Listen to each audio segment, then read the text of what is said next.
What's up everyone, my name is Mistic and welcome to Misty Reacts.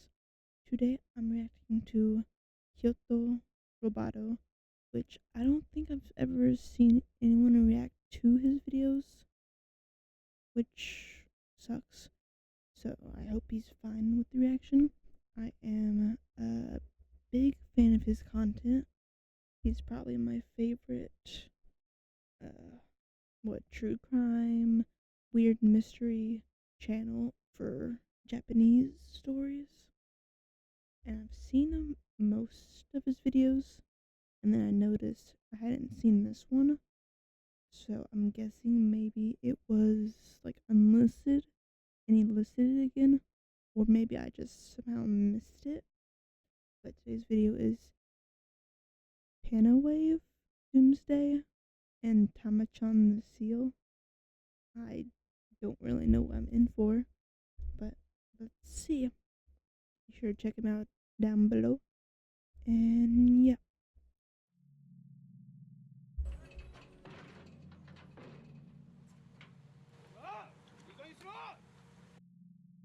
At the turn of the 21st century, the unusual actions of a very obscure and bizarre group suddenly became international news and sent ripples of anxiety, anger, and ridicule throughout Japanese society.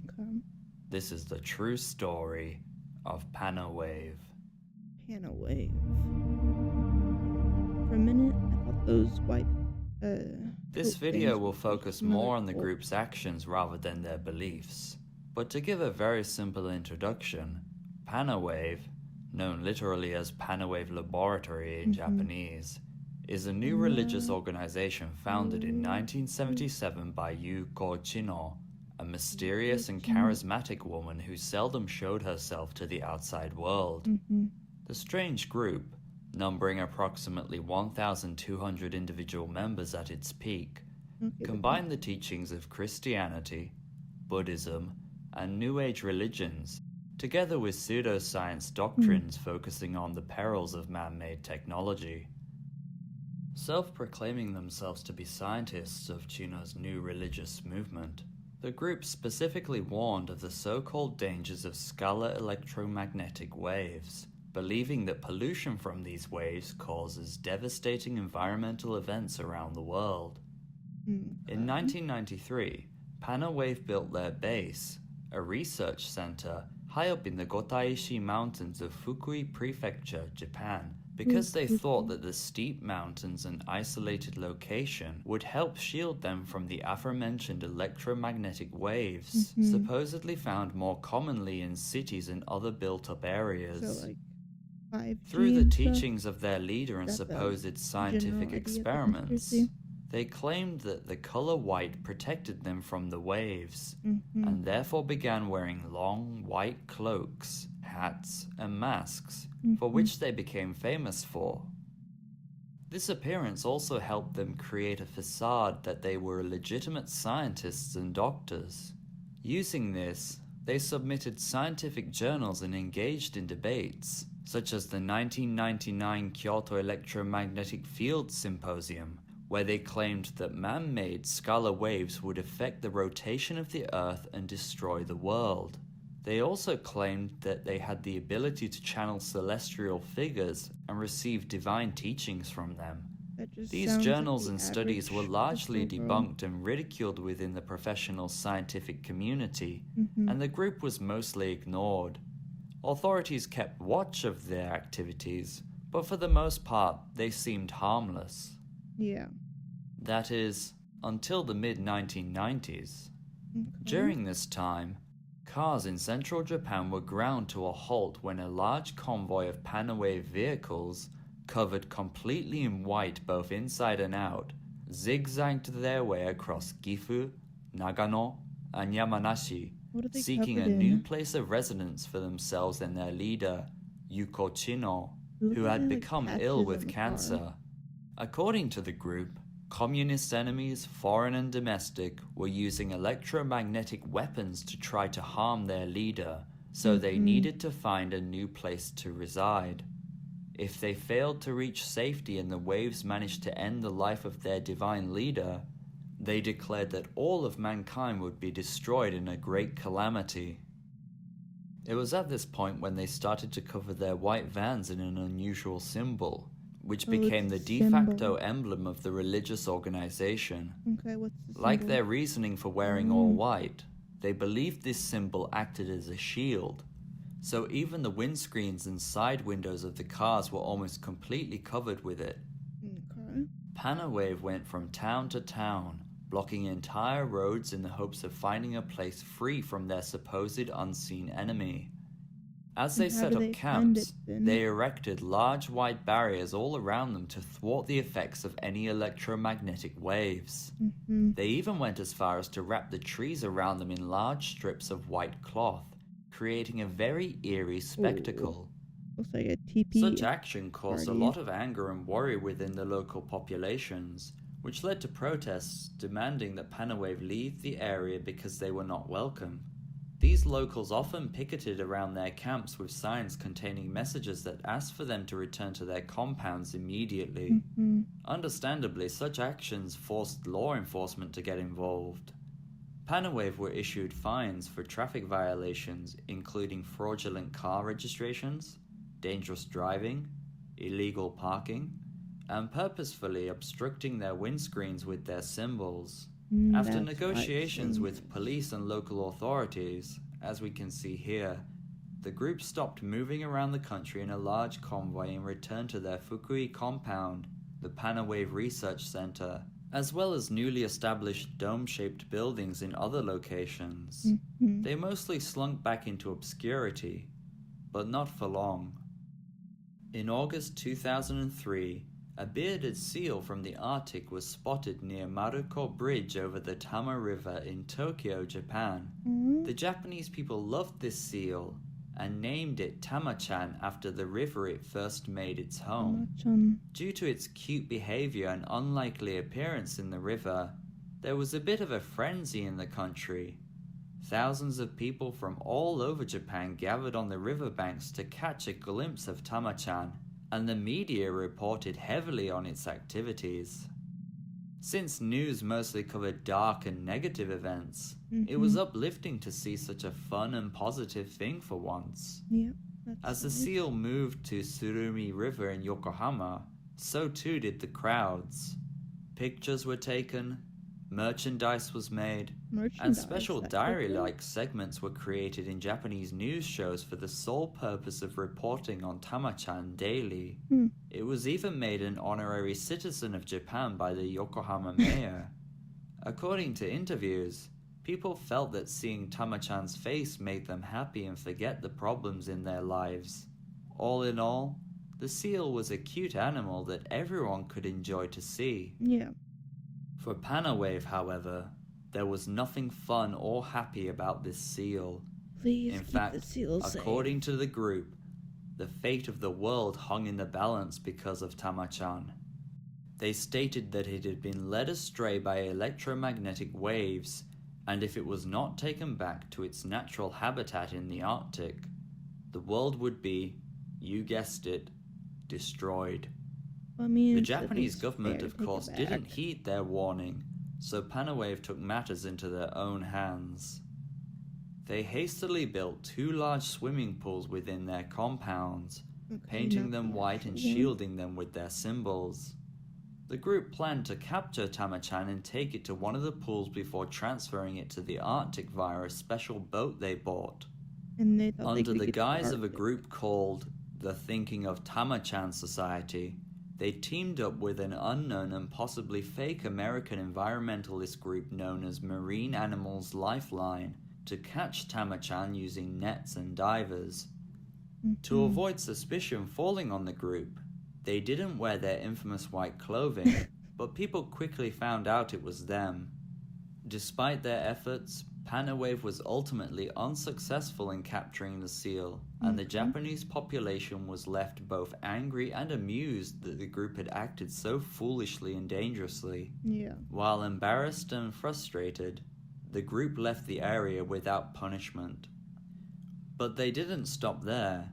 About a month after the Tama-chan escapade, Pana Wave was once again on the move around the country in a large convoy of vehicles. Okay, before we move on to the next thing, I think it's fair to say they should have the seal go back to where it should be, just so it's, safe. But are seals in the Arctic? I feel like they're just kind of in the ocean. Maybe I'm dumb, I don't know.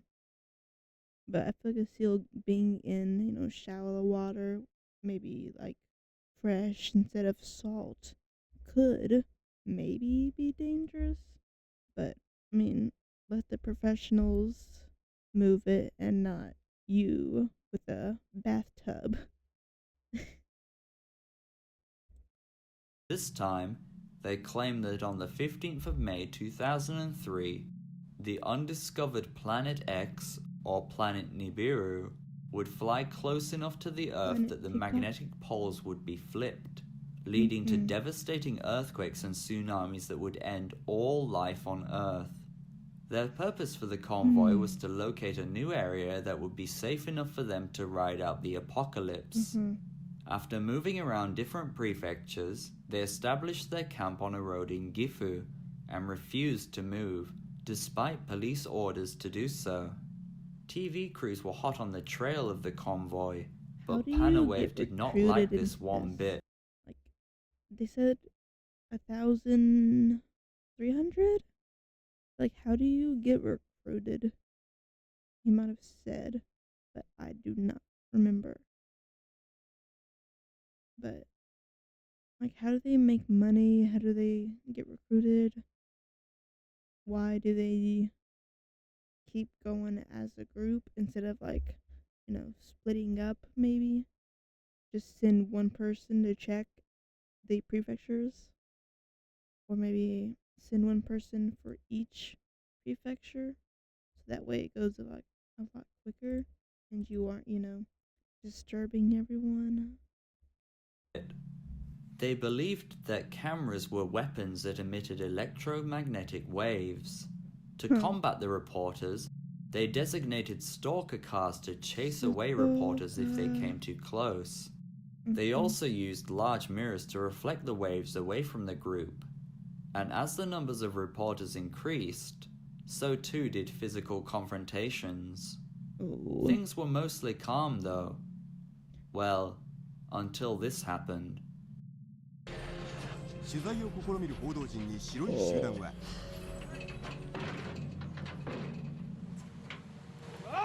い加減にしろ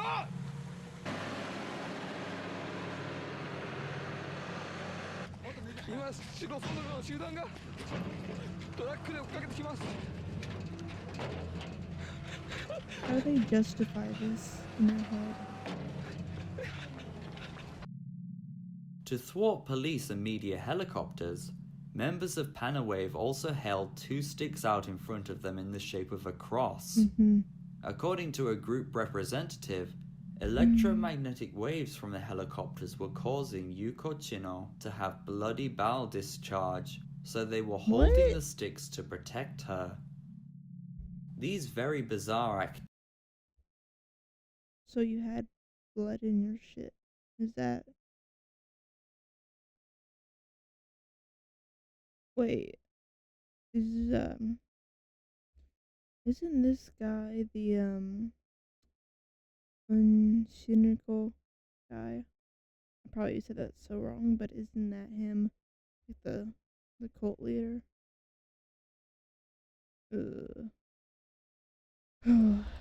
activities and beliefs sent waves of fear throughout Japanese society, as the terrible actions of Aum Shinrikyo were still fresh in everyone's minds. The police, not wanting to incur the same criticism they received after they repeatedly ignored warning signs and crimes of Aum Shinrikyo previously, used traffic violations as an excuse to raid the Pana Wave Gifu camp with 300 police in riot gear. They broke it up, confiscated documents, and forced the group to once again return to their permanent facilities. While assertive, the police did this as calmly as possible, since the group were protected by religious freedoms. TV crews were permitted to film this only after they wrapped their cameras in white cloth and put the Pana Wave symbol on them. Finally, the road would be clear and the local population would be free once more. On the 14th of May 2003, the day before the proclaimed apocalypse, police raided multiple Pana Wave compounds around Japan, including sites in Tokyo, Yamanashi, Fukui, Okayama, and Fukuoka, for fear that they may try something similar to Aum Shinrikyo. Yeah. They took documents and materials, but other than the usual false car registrations and traffic violations, police failed to find anything seriously incriminating. No weapons or dangerous chemicals were found, but the public was still a little fearful that they would try something on the so-called Doomsday scheduled for the following day, and anxiously waited. The 15th of May 2003, Pana Wave's declared day of the apocalypse, came and went without any issues. Well, a small earthquake happened in Tokyo on that day, but considering Japan receives roughly 5,000 earthquakes a year, this was nothing unusual or linked to the prophecy in it. How many is that a day? 5,000 divided by 365, 13 a day. Yeah, that is something I will need to get used to if I visit for an extended amount of time. Anyway, an unnamed representative of Pana Wave, thought to be the second in command of the group under Yuko Chino, stated that they had made an error in their calculations, and that the true Doomsday would come on the 22nd of May 2003. This day also came and went without incident, but this time the group did not make a statement or predict a new date for the so-called apocalypse. From this point on, media interest waned, and the group once again fell into obscurity, save for Ega-chan, a Japanese comedian who infiltrated the research center to humiliate Pana Wave by dressing as them and claiming he could heal their leader with a strange dance. Things mostly died down with the group. They retreated back to their white-clad research center in the Fukui prefectural mountains. They were mostly forgotten about until 2006, when Yuko Chino passed away at age 72. From that point on, many members left Pana Wave, and remaining members stopped wearing white. The white cloth and symbols they had put on the trees around their base were slowly removed, and there were no more convoys. By 2009, all white colorings were completely taken down, and the Pana Wave Research Center sign was removed from the front of their compound. In 2011, a reporter from Fukui newspaper visited the research center, and while there were people in and around the facility, they replied with, "Pana Wave no longer exists," when interviewed. Another reporter visited in May 2021, and someone at the base told them that they just wanted to live in peace and forget about the past. It seemed that the group had simply dissolved by itself. Yeah, that makes sense. Now, many of their former compounds are abandoned and available to explore. It is unknown what the group wants or what they believe today, now that many of them seem to have forsaken the things they previously stood for. But they still publish the teachings of their deceased leader to this day under a different name. Fortunately, they appear to be keeping to themselves, and while it cannot be confirmed, the number of members seems to be in the several hundred. Oh, and in case you were wondering, Tama-chan was last sighted in April 2004. It is unclear what happened to the seal, but after doing a bit of digging, some reports stated that it returned to the sea and made its way back to the Arctic itself, but it is unclear what happened to this day.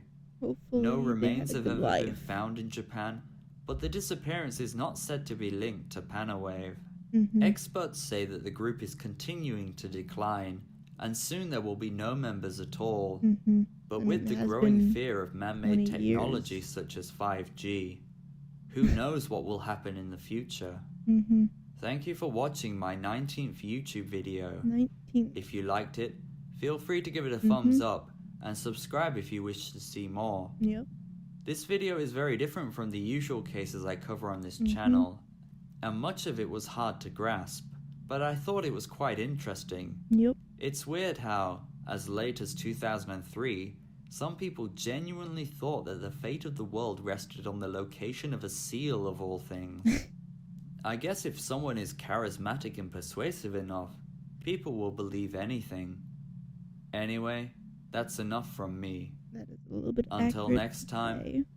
goodbye. Goodbye. I hope you enjoyed. I also really want to watch this video. I haven't had a chance to watch it yet since it is, a little long and I have a bit of a short attention span. But I really like KyotoRobato's videos and I hope he's fine with this video. And you should definitely check him out down below. And until next time, bye bye.